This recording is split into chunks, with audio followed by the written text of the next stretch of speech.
오늘 우리에게 주시는 하나님의 말씀은 신약성경 에베소서 4장 31절로 32절의 말씀입니다. 에베소서 4장 31절로 32절의 말씀입니다. 제가 가진 성경으로 신약성경 315면쯤에 있습니다. 이 말씀을 제가 받들어 봉독하겠습니다. 너희는 모든 악독과 노함과 분냄과 떠드는 것과 비방하는 것을 모든 악의와 함께 버리고 서로 친절하게 하며 불쌍히 여기며 서로 용서하기를 하나님이 그리스도 안에서 너희를 용서하신 것 같이 하라. 아멘. 특순입니다. 산산성의 준비위원들이 찬양으로 하나님께 영광 돌리겠습니다.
이제 우리 성가대 찬양을 드리겠습니다. 오늘 교회 사랑하는 찬양대입니다.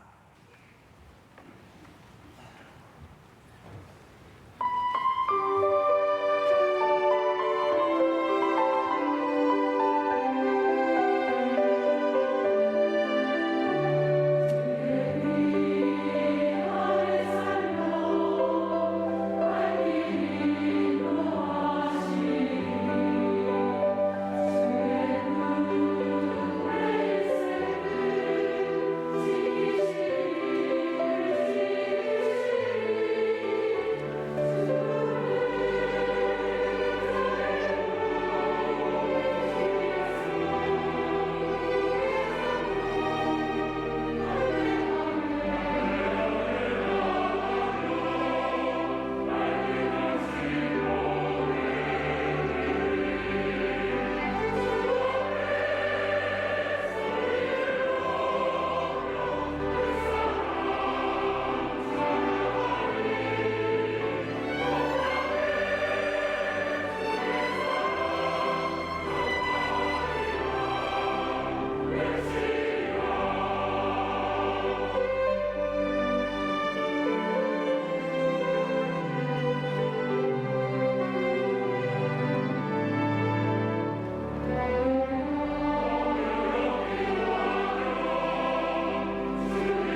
여기 우리 김 목사님 박수로 맞이하겠습니다.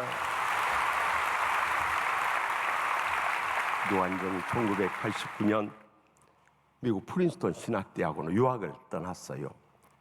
간지 한 달여 지나서 프린스턴 남쪽에 사우스 버지니아주가 있는데 그곳에 한인교회 목사님이 대낮에 권총을 구해가지고 장로님 가게를 침입을 했어요. 그래 장로님만 마주치자마자 장로님을 해서 권총을 발사해버렸어요.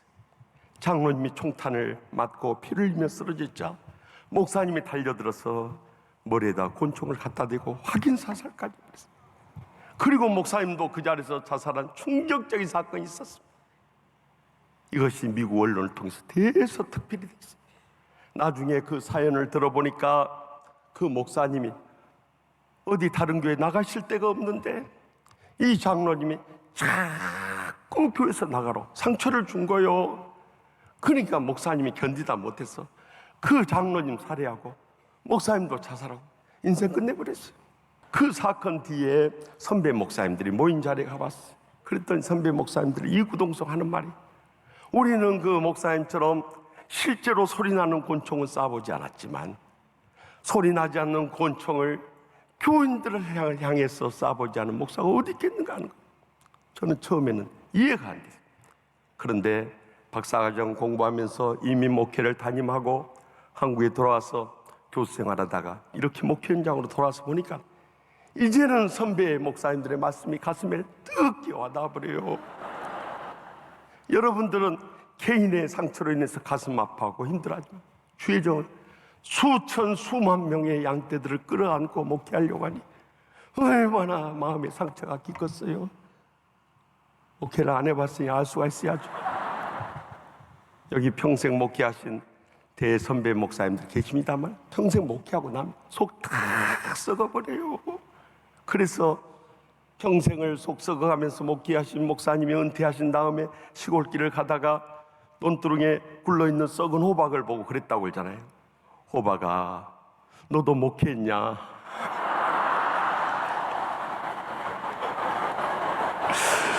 말씀은 안 하셔도 우리 원로 목사님 속 다 썩어버렸을 거예요. 그래도 저렇게 온화하신 모습으로 사는 게 하나님의 은혜고 기적인 줄 믿으시기 바랍니다. 그 다음에 이제 교인들이 모인 자리에 가봤어요. 그랬더니 교인들이 이구동성으로 그 목사님을 성토하는 거예요. 아무리 장로가 목사에게 상처를 줬기로서니 어떻게 목사가 장로를 향해서 권총질을 할 수 있냐는 거예요. 이제 다음 주일부터 우린 교회 나갈 때 전부 다 방탄조끼 하나씩 사입고 씁쓸한 웃음이 터져나와 버렸어요. 여러분, 우리가 예수님을 믿고 주님의 십자가의 사랑을 체험했다면 가장 뜨거운 사명을 받은 목사님, 장로님 간에 얼마나 서로 화평하면서 행복하게 신앙생활을 해야 되잖아요. 그런데 교회마다 보면은 그 싸움을 파고 들어가 보면 다 목사, 장로 싸움이요. 여러분, 무엇이 문제인가 하는 거예요. 그래서 저는 오성준 교수님 밑에서 상담 치유학을 전공하면서요, 무엇이 문제인가 깊이 연구하기 시작했어요. 그랬더니 성령님께서 저를 깨우쳐 주신 것은 지금까지 한국 교회가 영적으로 은혜 받으라, 육적으로 축복받으라 너무나 많이 강조했어요. 영적인 은혜도 많이 받고 육적인 축복도 많이 받아서 목사, 장로, 권사, 집사 됐는데 우리의 마음을 이것을 터치해 주지 못하고 치유를 못 해준 거예요. 그래서 그 마음에 상처가 있으니까 그것이 자신의 성격이나 행동이나 신앙생활 가운데 다 터져 나오는 거예요. 그러니까 자기만 지옥같이 사는 것이 아니라 그 사람의 가정에 있으면 가정이 지옥같이 변해요. 그 사람이 세상 직장에 가면 직장이 지옥같이 변해요. 그 사람이 교회 안에 하나 굴러 들어오면 그 교회가 지옥같이 변해버린 거예요. 그래서 어떻게 하면 이 상한 마음을 치유할 수 있을 것이, 미국에 가서 많은 이론과 실제를 배웠어요. 그런데 그 원리는 성경에 다 나와 있었던 거예요. 오늘 봉독해 주신 말씀 가운데서 지난날에 어떤 상처로 다 치유받고, 올 때는 마음 상해 왔을지라도 돌아갈 때는 이 치유의 행복에 감격을 안고 돌아갈 수 있길 바랍니다. 그러면 성령님께서 우리에게 어떻게 말씀하십니까? 에베소 4장 31절 말씀 먼저 다 함께 읽겠습니다. 너희는 모든 악독과 노함과 분냉과 떠드는 것과 비방하는 것을 모든 악이 함께 버리고. 아멘. 여기에 보니까 상처의 감정들이 다 나와 있어요. 우리가 마음 상하고 치유가 안 되면요, 사람이 악독하고 노하고 분내고 떠들고 비방하고 악의를 품게 됩니다. 이 가운데 하나라도 걸리는 거 다 있으시죠? 없는 죄도 소용없어요. 아마 하나 이상씩 걸린 게 다 있을 거예요. 이런 상처의 감정을 더 이상 끌어안고 있지 말아라. 미련 없이 다 내어 버리라고 명령하시는 거예요. 그런데 우리는요, 그것을 버리기는커녕 다 끌어안고 있어요. 특별히 유교의 체면 문화에 젖어 살다 보니까 자기 마음을 드러내잖아요. 포크페이스라 가면을 쓰고 살아가는 거예요. 그래서 여러분들 부부 사이에 마음 사귀었을 때 한번 물어보세요. 당신 화났어? 아니면 뭐라 합니까? 화 안 났어? 그래, 안 났어. 당신 기분 나쁜 것 같은데? 그럼 뭐라고 그래? 기분 안 나빠? 그래. 절대 자신의 감정을 인정하지 않습니다. 그리고 어디 두고 보자 벼르면서 살아가는 거예요. 그렇게 되면요, 여러분 속 다 상하게 할 뿐만, 여러분 뼈마디까지 다 말라 비틀어져가지고, 그래서 생긴 게 신경성 질환이에요. 현대인들의 질병의 3분의 2가 다 마음에서 오는 병이에요. 그뿐만 아니라 그것이 보트고 보타가지고 생긴 게 뭔지 아십니까? 암덩어리예요. 연세대 세브란스 병원에서 지난 18년 동안 임상 연구를 했어요. 그때 감정을 풀어버리지 못한 사람들, 그때 감정을 풀어버린 사람보다 암 발병률이 2.7배가 높다는 거예요. 그러니까 여러분들, 암으로 고통 가운데 죽어가는 주위 사람들 보면 다 마음고생을 하다가 그렇게 떠난단 말이에요. 그렇기 때문에 우리가 다 한시라도 빨리 주님 배우기 원하지 않는다면 빨리 감정을 다 풀어버릴 수 있기를 바랍니다. 그러면 어떻게 풀어버리냐? 대부분의 사람들은 만만한 사람들한테 쏟아부어버려요. 그래서 밖에서 마음 상한 일 있으면 집에 와서 누구한테 쏟아부어버려요? 예? 마누라한테 쏟아부어버려요. 그 마누라는 누구한테 쏟아부어버려요? 아이고, 경험도 많으세요. 바로 나와요. 자식들은 쏟아부어요. 그럼 자식들은 누구한테 쏟아부으세요? 예? 친구들한테 쏟아부어버려요. 그래서 학원 폭력이 생기는 거예요. 여러분들, 사람들 앞에 우리의 상처의 감정을 쏟아 부으면요, 나만 속상한 것이 아니라 상대방 마음까지 확 뒤집어. 또 그것을 지켜보는 주위의 가족들이나 세상 사람들이나 교인들의 가슴에 다 못질을 해버린 거예요. 그래서 절대 우리는 마음 상했을 때는 사람들 앞에 자기의 상처의 감정을 쏟아 부어서는 안 되는 거예요. 침묵훈련에 들어가야 되는 거예요. 저는 미국에서 박사과정 공부하면서 가족 치료학을 전공을 했어요. 어떻게 하면 우리 교인들에게도 이것을 삶에 적용시켜 줄 수 있을까 해서 매주 40커플, 80명의 부부들이 그룹으로 성경 공부하고 전체 모여서 특별 프로그램을 한 가지씩 했어요. 한 번은 부부 10계명을 이제 써서 발표하도록 했어요. 교인들도 나와서 발표하고, 우리 목회자 대표로 우리 교회 부목사님 나와서 발표합니다. 목사님 먼저 발표한 제1계명, 신경질 내지 맙시다. 그럼 제 마음속에 사모님이 신경질 좀 내신가 하는 생각이 들어요. 제2계명, 신경질 내지 맙시다. 사모님이 얼마나 신경질 내시면 저럴까 하는 생각. 제3계명, 신경질 내지 맙시다. 사모님이 엄청 신경질 내신 모양이다 하는 생각. 그 다음에 계속해서 신경질 내지 맙시다, 신경질 내지 맙시다, 신경질 내지 맙시다, 신경질 내지 맙시다, 신경질 내지 맙시다, 신경질 내지 맙시다, 신경질 내지. 정말 그 소리 들으니까 신경질 나는 거 있죠. 아니, 한두 계명도 아니고 어떻게 10계명을 줄기차게 신경질 내지 맙시다 할 수 있냐 이 말이요. 그 순간 목사님 옆에 서 계시는 사모님 얼굴을 봐. 사모님 얼굴 빨개지는 거예요. 누구들하고 한 소리 했어요. 그때 제 마음속에 소름이 끼치는 거예요. 그래가지고 우리 부목사님 오늘 밤 무사하실까 걱정이 앞섭니다. 그래서 끝나고 헤어질 때 주차장에 손을 흔들면서 마음속으로 했어요. 목사님, 오늘 밤 무사하세요. 아니나 다를까 그 다음날 새벽 기도에 빠지지 않던 분이 못 나와버렸어요. 그러니 얼마나 걱정이 되겠어요. 그래서 개인 기도하면서 하나님 아버지, 우리 목사님 오늘 아침에는 무사히 출근하기에 주시옵소서 기도하고 있는데 출근 시간 9시에 맞춰서 허겁지겁 나타났어요. 우리 목회자들 전부 나가 손을 들어 환영했어요. 무사히 살아 돌아왔다고. 만나자마자 첫 질문이 어젯밤 별일 없으냐. 한마디로 죽는 줄 알았다는 거예요.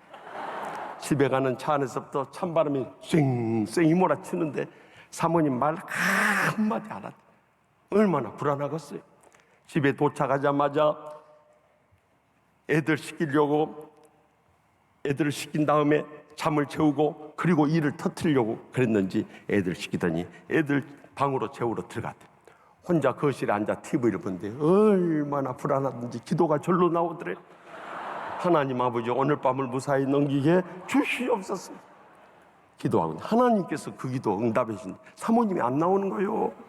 이상하다 생각해서 애들 방문을 살며시 열어봤더니 사모님이 애들 재우다가 같이 잠이 들어버린 거예요. 그래서 그날 밤을 무사히 넘겼어요. 그런데 그 다음날 새벽기도 나오려고 하니까 그 사모님은요, 화가 났을 때 화를 안 풀어주고 나면 그 다음 보복 1학급 보복보다 더해요. 그래서 나오지 못하고 집에서 개인 기도하고 시간이 남아서 사모님하고 애들 위해서 아침 식사 샌드위치 준비해 놓고 이제 기다리고 있은 거예요. 사모님이 7시 반 넘어서 부시한 눈으로 나오는데 얼굴 표정을 보니까 어젯밤을 놓쳤다는 온통한 표정을 짓고 나와요.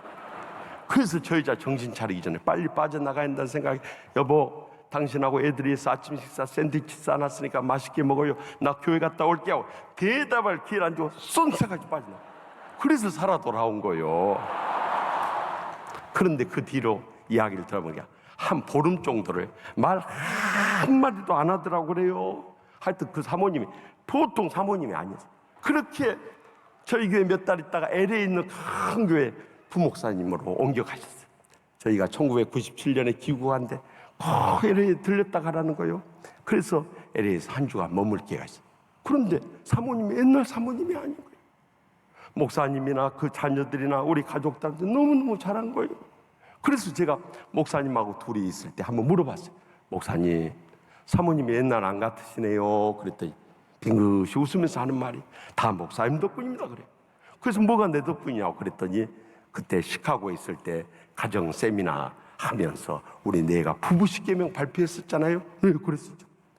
그때 저희 집사람이 얼마나 창피를 사고 수모를 겪었던지 그 전까지만 해도 누구 면전에서인지 화가 났을 때 감정 다 터뜨리고 쏟아부었는데요. 그날 이후부터는 화가 났을 때 골방으로 들어갔더라고요. 그 들어가서 안 나오니까 이 여자가 뭐 하는가 보자 하고 문을 열어보면은 골방에 엎드렸어. 자기의 상처의 감정을 주님 앞에 다 쏟아붓더라는 거예요. 그리고 마음이 치유되고 회복되면 일상생활로 돌아갔더라는 거예요. 제가 거기서 큰 은혜를 받았어요. 여러분들, 남편이나 자식들 마음에 안 들어서 평생 잔소리하고 큰소리치고 죽여하고 달려 들어보세요. 그 인간들 변하는가? 변해요, 안 변해요?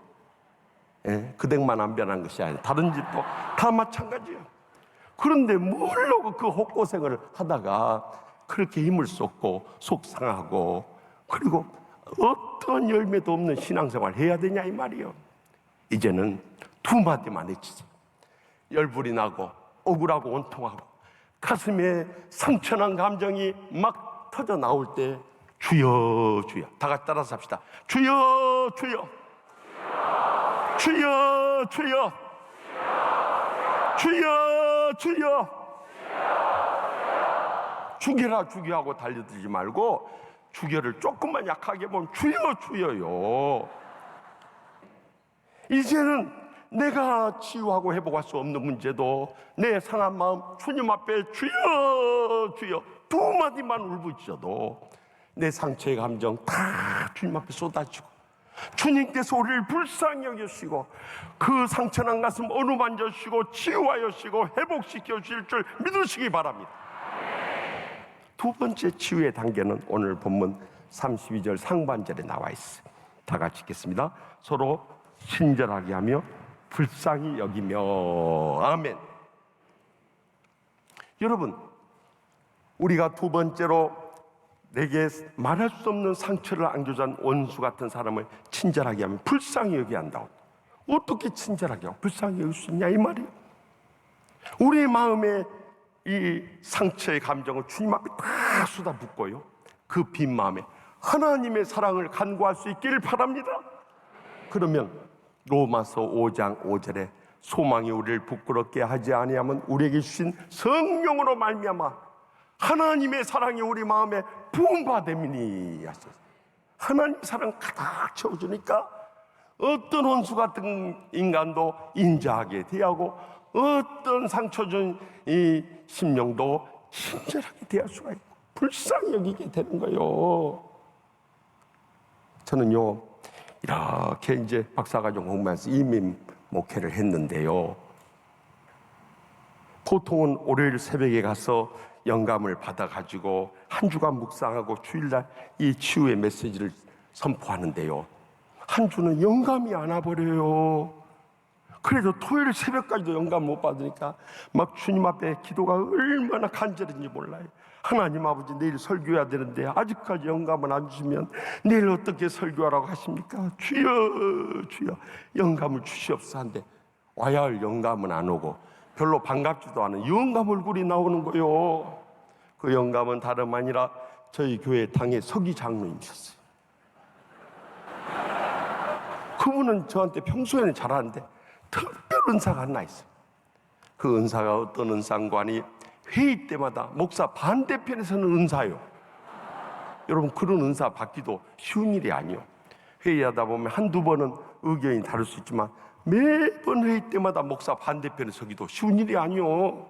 그래서 저는 저 나름대로 다 용서한다고 지나쳤는데 주님께서 저를 깨우쳐 주는 거예요. 그래서 하나님 아버지, 제가 아직도 장로님을 용서하지 못하고 내 마음속에 남아있는 이 상처의 응어리가 있다면 오늘 다 쏟아붓사오니 주여 저를 치유하여 주시고 영감을 부어 주시옵소서 하고 기도하는데도 영감이 안 와버려. 그리고 오전이 다 지나갑니다. 그러니까 마음이 더 다급해지는 거예요. 그런데 점심때가 다 됐는데요, 갑자기 하나님 말씀 한 절이 떠오른 거예요. 그 말씀은 마태복음 5장 23절에서 24절 말씀. 너희가 예물을 제단에 드리려다가 형제에게 원망들을 말한 일이 있는 것이 생각나거든 먼저 형제에 가서 화목하고 그 후에 와서 예물을 드리라 하신 말씀이 떠오른 거예요. 아, 장로님하고 화해하라고 한 모양이다. 그래서 옷을 갈아입고 차를 운전해서 시외에 사시는 장로님 댁을 찾아갔어요. 토요일날 휴무시기 때문에 댁에 계셨어요.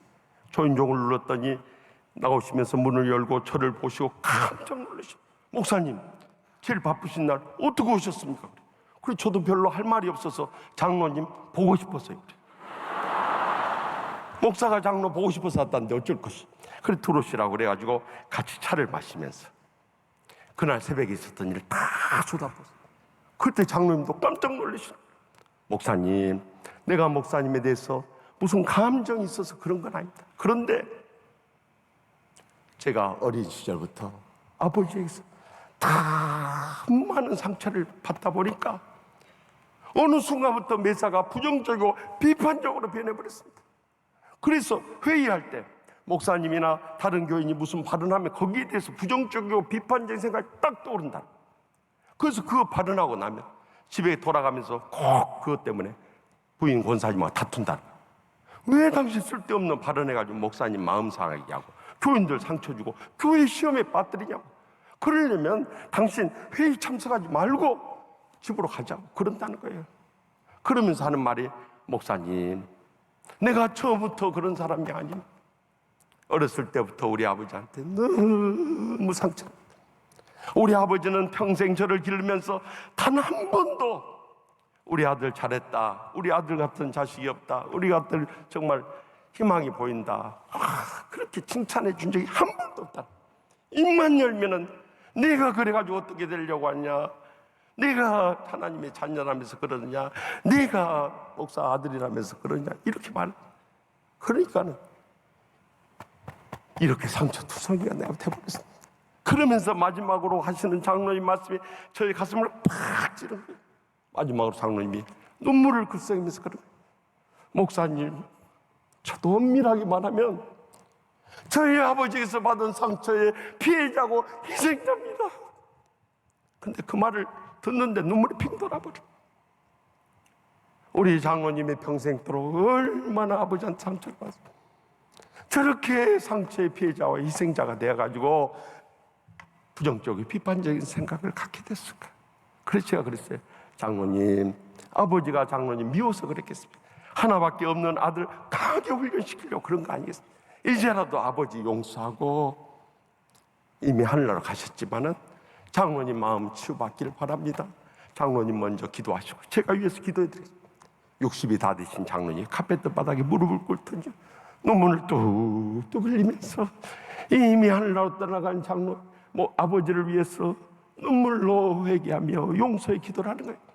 그 기도소리를 들으니까 얼마나 저도 가슴이 메이든지 눈물을 툭툭 흘리면서, 우리 장로님 평생을 이 불행과 고통 속에 살아왔는데 오늘 아버지 용서에 싸우니 남은 생에 천국의 행복의 감격 속에 살게 하여 주시옵소서. 간절히 기도해요. 그나저나 서로 끌어안고, 장로님 사랑합니다, 목사님 죄송합니다, 화해하고 집으로 돌아온다. 얼마나 뛸 듯이 기쁘던지. 돌아오면서 찬송가 191장, 내가 매일 기쁘게 순례길 행하면 주의 팔이 나를 안보합니다. 나의 모든 염려하신 나는 습회새와 같이 기쁘다. 다 같이 성령이 계시네, 할렐루야 함께 하시네, 좁은 길을 걸으며 밤낮 기뻐하는 것 주의 영이 함께 함이라. 아멘. 나머지는 집에 가서 부르세요.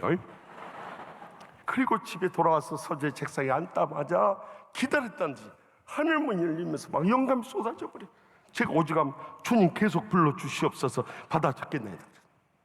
한 시간 정도 받아진 한편의 설교가 다 완성됩니다. 그래서 그날 저녁에 묵상하고 기도하고 그 다음날 주일 강단했었어요.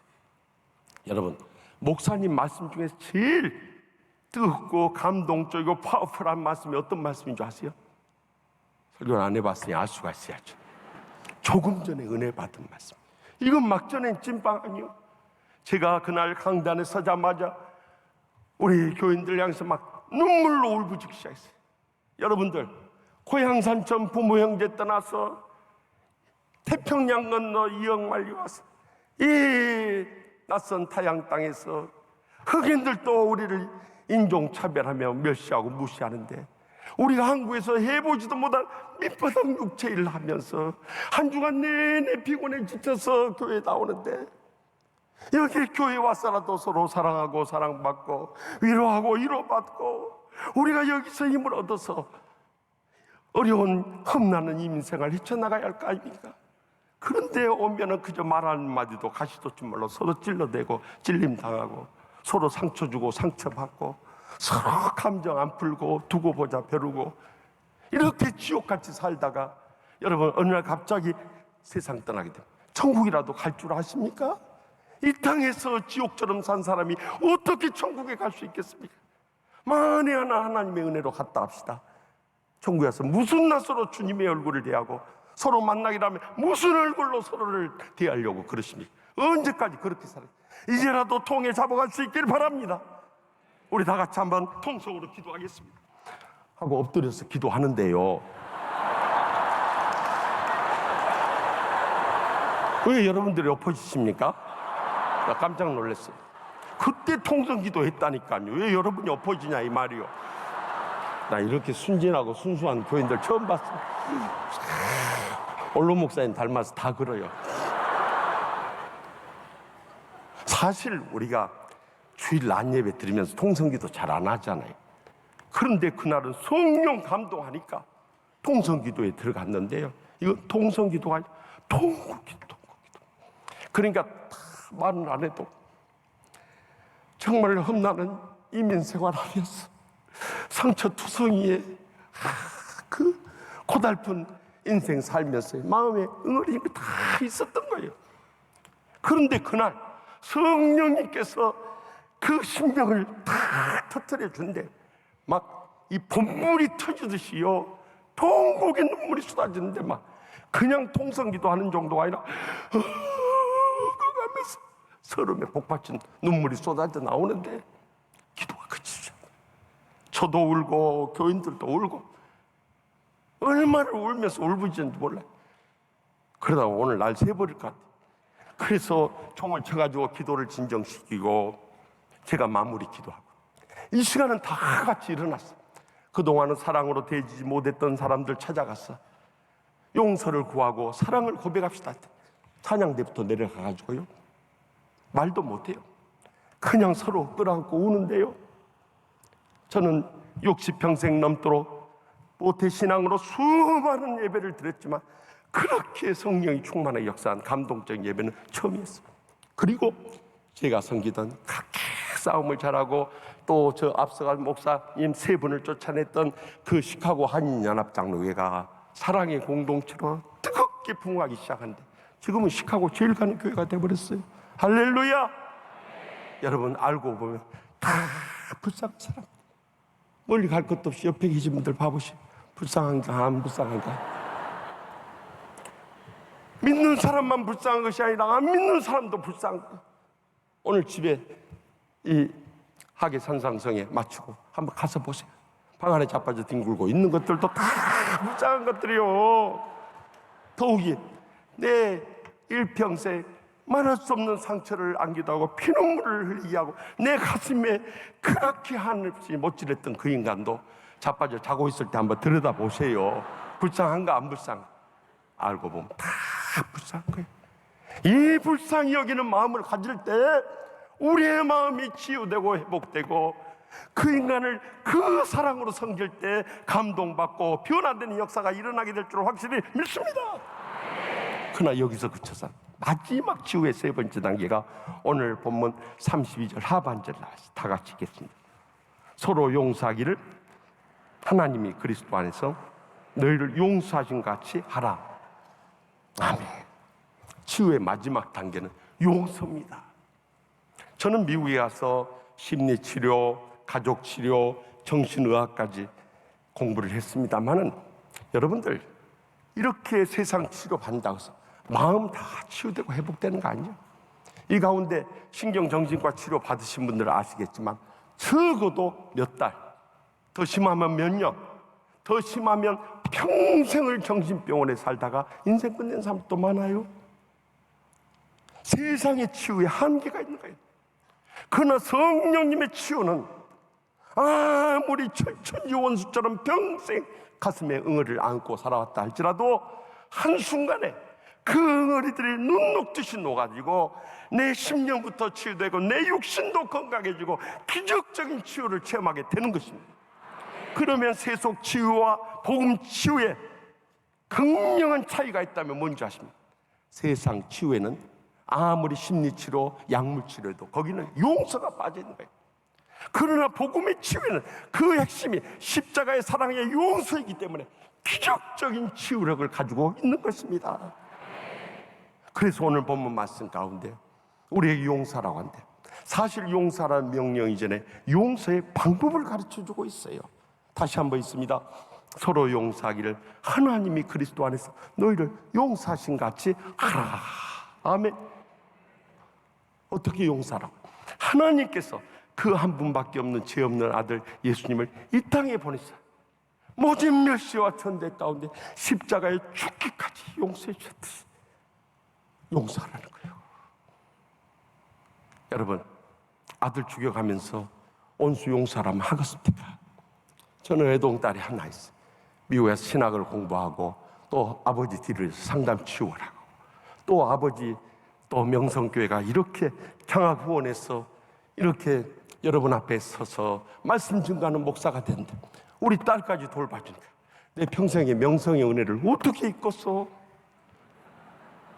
그런데 외동딸이기 때문에 정말 티예요. 외동딸 안 가져보신 분들 모르실 거예요.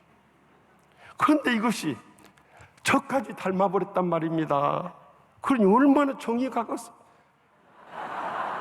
지 엄마만 닮았어도 정이 덜 갈 것 같아. 근데 저를 닮아버렸어요. 거기에다가 식성도 저하고 똑같아요. 하여튼 시집 가기 전까지 저하고 한국에 살 때 한 28년을 제가 토요일날 점심만 집에서 식사를 하는데 김치찌개하고 김치김밥 28년을 먹다 시집 갔어요. 그뿐만 아니라 잠자는 습관도 비슷해요. 저는 베개를 머리에 대면은 10분을 안 넘겨. 걔는 5분을 안 넘겨버려요. 그런데다가 패션 감각이라든가 마음씨 착한 것까지 닮아버립니다. 우리 교인들이 그렇게 이야기해요. 그러니까 저는 그런 것 같다고 살아요. 그런데 그 딸을 죽여가면서 용서하는 저는 못할 것 같아요. 죄가 대신 죽었으면 죽었지 어떻게 딸을 죽여가면서 용서하냐 말이에요. 그런데 하나님 아버지께서는 단 한 분밖에 없는 죄 없는 아들을 이 땅에 보냈어요. 멸시 전대 받으면서 십자가에 못 박아 돌아가실 때 아마 하나님 아버지께서 내려다보시면서 내려다보시지도 못했을 것 같아요. 돌아앉아서 눈물을 흘렸을 것 같아요. 그렇게 우리를 용서해 주시고 나서 내가 너희를 용서하신 같이 너희도 서로 용서하란데 우리는 용서 안 해버려요. 저는요 이 가운데 용서 못한 사람이 있다면 둘 중 하나예요. 그 사람은 십자가의 용서의 체험이 없든지 자기가 십자가의 사랑의 용서를 체험했다고 끝까지 우긴다면요 그분은 용서라는 하나님의 명령을 정면으로 불복종하는 죄를 범하고 있는 거예요. 여러분 우리가 주님의 십자가의 용서를 받다면 용서 못할 사람이 없는 거예요. 그런데도 용서 안 하고 이렇게 감정에 응어리를 끌어안고 살아가는 목사와 장로와 권사와 집사와 교인이라는 사람들이 이 땅에 수없이 있으니 이 얼마나 안타깝고 동탄할 일이냐 이 말이요. 지금까지 살아오면서 여러분의 생에 가장 큰 상처의 고통과 불행을 안겨줬던 어떤 철저한 원수 같은 사람이 다 누구인가 있을 것입니다. 오늘 이 밤에 다 용서하고 돌아갈 수 있길 바랍니다.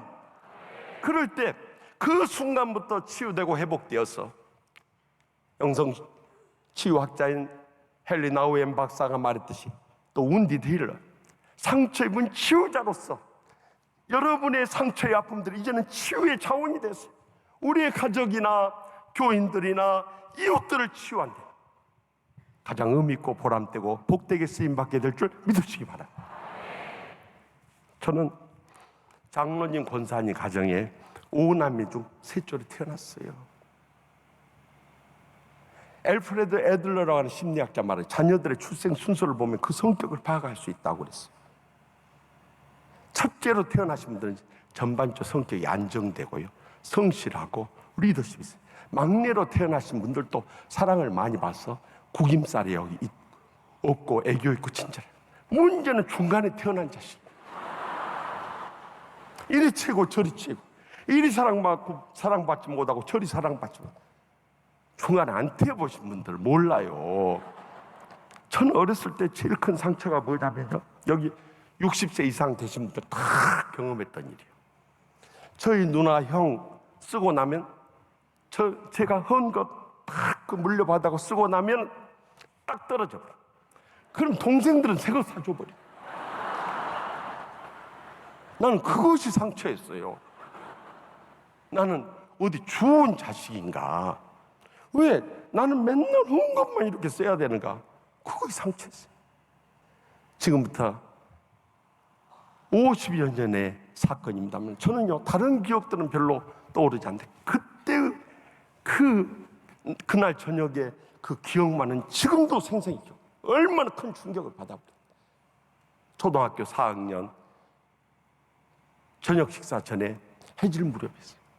우리 어머니가요 우리 5남매 자식들 다 모아놓고 거기서 폭탄선을 해버린 거예요. 내가 너희들한테 말 안 하고 지금까지 참고 살았단만 오늘은 너희들한테 밝혀야겠다. 다른 자식은 다 내가 낳았지만 의식이 적어서 다리 밑에서 죽은 자식이요 그래. 여러분들 속은 상하겠죠. 그래도 절대 자식들한테 그런 말 하면 안 돼요.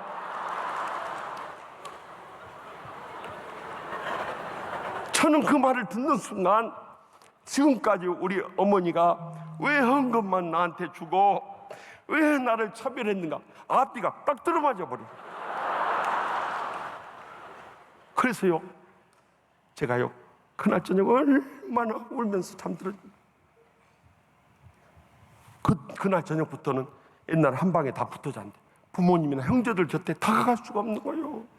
왜냐하면 어부 부모고 어부 형제들인데. 그래야 한쪽 구석에서 이불 뒤집어 쓰고 베개가 적실 정도 울면서 엄마는 어디 계세요? 울다 진짜 잠들었겠어요. 그 다음날 일어났는데 이 집에서 붙어 살 자신이 없는 거예요. 어부 부모님이 어부 형제인데 내가 어떻게 여기서 붙어 사냔 말이야. 내가 스스로 목숨을 끊자. 그래서요 우리 아버지 약방의 극약통에 옛날에 시골에서 꽁 잡는 약 사이나라고 있었어요. 그것을 꺼냈어요. 그래 먹으려고 했다가 너무 커버려요 이게. 입에 안 들어가겠어. 그래서 깨서 먹으려고 하는데 하나님이 저를 살려주려고 얼마나 오래됐든지 이거 딱 달라붙어가지고 안 깨져버려. 그래야지 못 먹었어요. 그렇게 부모님 밑에서 부모님 사랑 받지 못하고 살다가 초등학교 5학년 2학기 때 도시에 있는 할머니 댁으로 전학을 보내버렸어요. 저는 거기서 부모님의 사랑이 영영 끊어져 버렸어요. 그리고 대학을 서울로 왔다가 1학년 말에 죽을 병에 걸려가지고 최종으로 소명을 받고 신학을 시작하게 돼요. 우리 어머니가 다 서울에 올라와 있는 자녀들을 위해서 한두 달 한 번씩 서울에 이렇게 올라오시는데 제가 밤마다 늦게 들어오니까 저희 여동생한테 물었던 모양이 너희 오빠 왜 밤마다 이렇게 늦게 다니? 그때 제가 야간 신학을 하고 있었거든요. 그러니까 오빠 신학 공부해요. 그랬더니 제가 그날 돌아오니까 저희 어머니가 심각한 얼굴을 하고 계셔. 너 큰 방으로 좀 건너와라 그래요.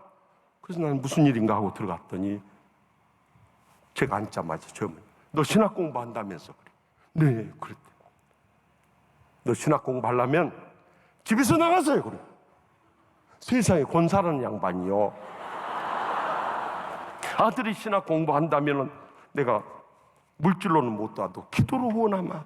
이 정도는 돼야 권사 아니요? 집에서 나가라는 거예요. 근데 그 말을 딱 듣는 순간 어린 시절의 상처의 기억이 확 돼서 우리 어머니는 여전히 나에 대해서 관심도 없고 사랑도 없고 전혀 정이란 것이 없구나. 내가 너무나 서운해가지고 딱 일어나서 나가니까 우리 어머니가 한마디 더 하시더라. 내 사랑하는 자식에게 무거운 십자가 지워주고 싶지 않다 그러는 거예요. 근데 그 말에 가슴에 와닿지가 않는 거예요. 권사가 할 말 없으니까 또 변명까지 안 해? 저는 그래서요 정말 신학 공부하면서 집에서 한 푼을 도움을 못 받은 거예요. 미국 유학 가서도 접시 다 개가면서 그 한국에서 그래도 명성교회라든가 이렇게 장학 지원 받아가면서 그렇게 어렵게 공부를 한 거예요. 그러다가 박사 과정에서 아무래도 내 자신의 영성이나 생활을 위해서 목회를 해야겠다는 생각이 들어서 시카고한인연합장을 간 거예요.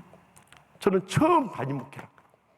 제가 한국에서 노량진교회 리민식 목사님 밑에서 6년 동안 목회 훈련 받았어요. 리민식 목사님이라는 거목이 계시니까요 목회가 천국과 같이 행복. 근데 담임 목회를 딱 시작했대. 마치 이렇게 비유할 수 있을 것 같아요. 적군의 포화가 수없이 쏟아지는 최전방에 혼자 버려진 것처럼 너무나 외롭고 힘들어. 그것도 내가 잘못해서 교인들로부터 책망받거나 비난받으면 그것은 감수해야 할 일이지만 잘못한 것도 없이 그들의 상처난 마음에 의해서 목사를 비난하고 험담하며 달려들 때는요 정말 가슴을 찢어서라도 보여주고 싶은 충동을 느낄 정도 너무너무 힘들어. 저희 집사람한테도 내가 상처받은 이야기를 했습니다. 유일하게 제 마음을 쏟아놓을 수 있는 기도 새벽 제단 부르셨어요. 그 새벽 제단을 부르서 하나님 아버지 너무나 억울하고 원통합니다. 너무나 힘들고 못 견디겠습니다. 하나님 아버지 어떻게 하면 좋겠습니다. 정말 이 담임 목회 이렇게 무거운 십자가인 줄 몰랐습니다 하면서 주님 앞에 어느 날 새벽에 내 상처난 가슴을 다 쏟아놓고 있는데 갑자기 어머니 얼굴이 확 떠오르고, 그러면서 어머니 그 마지막 하신 말씀, 내 사랑하는 아들에게 무거운 십자가 지어주고 싶지 않다.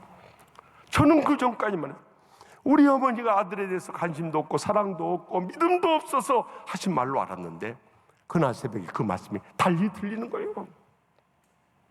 우리 어머니는 선임 장로 부인 권사로서 주의 종을 이렇게 가까이 모셔보니까 주의 종이 사랑받고 대접받고 존경받는 줄만 알지만은 그 이면에 무거운 십자가 지고 얼마나 상처받고 고통도 하고 불행의 눈물을 흘려야 하는 것을 알고 계셨던 거예요. 그래서 너 신학 공부하려면 집에서 나가서 내 사랑하는 자식에게 무거운 십자가 지어주고 싶지 않다고 했는데, 저는 그때까지도 어머니를 그 사랑의 심정을 몰랐다. 저는요, 그날 새벽에 37년 만에 어머니의 사랑이 물밀듯 가슴에 밀려 얼마나 눈물로 통이 자복했는지 몰라요. 어머니, 제가 어머니의 사랑을 몰랐어요. 어머니의 깊은 그런 뜻이 있는 줄도 모르고 저는 어머니가 나에 대해서 사랑도 없고 어머니는 믿음도 없는 권사인 줄 생각했어요. 어머니 불효자식을 용서해 주세요. 그날 새벽에 비로소 37년 제 가슴이 응어리졌던 모든 상처의 아픔들이 어머니의 사랑에 눈 놓듯이 녹아지는 거예요. 그날 새벽 기도 마치고 우리 장로님들에게 전화했습니다. 다음 주 임시당회 합시다. 무슨 일 있으십니까? 네, 저 개인적인 일로 장로님들과 상의할 일이 있습니다. 장로님들, 내가 그동안 멈췄던 박사학위 논문을 써야 되겠습니다. 그래서 주일 낮 강단만 지킬 테니까 6개월만 저에게 안식월을 주십시오. 대신 주일 낮 강단이나 장례라든가 결혼이라든가 급한 일들은 다 하겠습니다. 나머지는 부목사한테는 다 맡기고 그러십시오. 목사님 그렇게 하십시오. 목사님 공부 끝내십시오. 사실 저는 빨리 한국으로 돌아가고 싶었어요. 어머니 만나서 내가 어머니 사랑 깨달았다. 그거 전해드리고 싶어요. 제가 350페이지 영문 논문을요 5개월 만에 끝내버린 거예요. 밤에 눈에 불이 켜지는 거예요. 밤잠을 안 자고 2-3시간 자면서 논문을 끝내. 그리고 학위를 받고 나오려고 그랬더니 우리 교인들이 붙잡아버려. 그래서 1년 붙들려 있다가 7년여 유학생활 마치고 한국으로 돌아가 고향에 갔어요. 저희 어머니가 상당히 화려하신 분이었어요. 부잣집 부인이시니까. 제가 떠날 때 저희 어머니가 50대 후반이었어요. 7년 만에 돌아보니까 저희 어머니 60대 중반이 됐어요. 여성에게 있어서 50대 후반과 60대 중반은 아주머니에서 할머니로 전환되시고, 고향에 가서 어머니를 봤더니 머리가 다 휘어져 있고 얼굴 주름져 있고 틀리하고 있고 허리 굽으시고 갑상선 암을 앓고 계신 거예요. 저는 어머니 뵙고 그러고 아무도 못했어요. 한참 동안 눈물을 흘렸어요. 저희 어머니도 그렇게 우시더라고요. 제가 가까스로 마음을 진정시키고 어머니에게 첫 고백을 했어요. 어머니, 제가 지금까지 어머니의 사랑을 몰랐어요. 그런데 어려운 이미 목회하면서 어머니의 깊은 사랑이 무엇인가를 깨달아서 어머니 불효자식을 용서해 주세요. 우리 어머니도 저를 끄라고 우시면서 아들 목사 가까이 있을 때는 잘해주지 못하고 떠난 그 다음 날부터 매일 새벽마다 주의 전에서 우리 아들 목사 몸성 있다가 돌아오게 달라고 그 기도만 하셨다는 거예요. 저는 지난날 가슴에 응어리셨던 거 다 치유되고 회복되고 우리 어머님과 화해함으로 인해서 이제는 상처 입은 치유자로 거듭날 수 있었던 거예요. 그리고 제가 서울로 올라와서 우리 아버지 어머니 평생 하늘나라로 떠나실 때까지 오셨던 미운 오리 새끼가 백조의 호수가 돼버린 거예요. 할렐루야.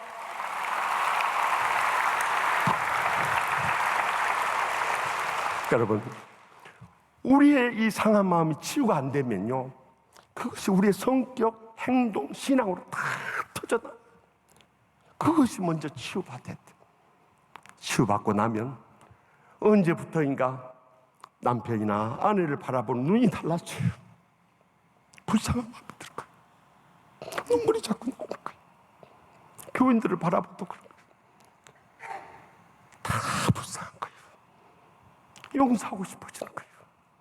거기서부터 우리의 영적인 세계가 새롭게 펼쳐지고 이 땅에 사는 동안에 천국의 축복과 행복의 감격 속에 살아가게 될 줄 확실히 믿습니다. 기도하십시다. 변함없이 저희를 사랑하시는 하나님 아버지, 십자가에 죽기까지 저희를 용서해 주고 사랑해 주셨는데 저희는 아직도 용서하지 못하고 사랑하지 못함으로 상한 마음이 치유받지 못하고 지옥 같은 신앙생활 할 때가 얼마나 많이 있었습니까? 이제 우리의 지난날의 모든 상처의 감정들 십자가 앞에 다 쏟아붓게 하여 주시옵소서. 저희 빈 마음에 하나님 사랑 간구함으로 그 사랑으로 어떤 원수라도 저들도 상처의 피해자고 희생자임을 기억하며 친절하게 대하며 불쌍히 여기게 하여 주시옵소서. 서로 용서하기를 하나님이 그리스도 안에서 저희를 용서하신 같이 용서하지 않고는 저희가 치유되고 회복될 길이 없사오니 오늘 다 용서하고 돌아가게 하여 주시옵소서. 그래서 지난날 어떤 상처의 고통과 불행도 다 치유받고 우리의 남은 여생이 상처 입은 치유자로서 의미있고 보람되고 행복의 감격 속에 영광 돌리며 살게 하여 주시옵소서. 특별히 말세 마지막 때 우리의 명성교회를 한국교회를 대표하며 민족을 구원하며 열방을 선교하는 교회로 우뚝 서 계심을 진심으로 감사하옵나이다.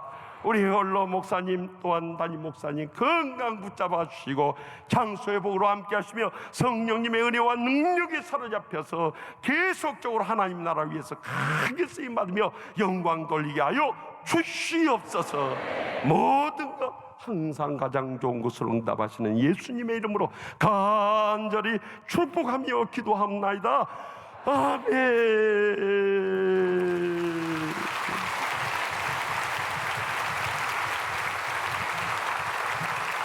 이 기쁜 소식을 온 세상 전하세.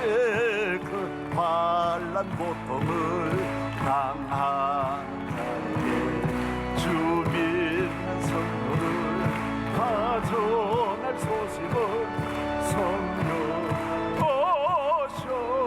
오셨네. 성령이 오셨네. 성령이 오셨네. 내 주의 보내신 성령이 오셨네. 온 세상 전하세. 성령 오셨네.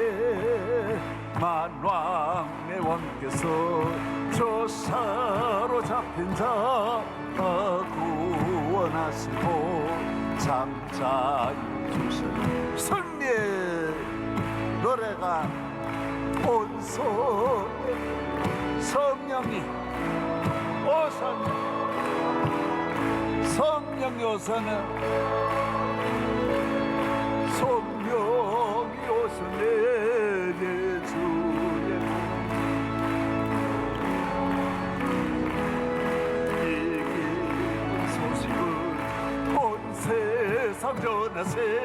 성령 성령이 오셨네. 성령이 오셨네. 내 주의 보내신 성령이 오셨네. 이 기쁜 소식을 온 세상 전하세. 성령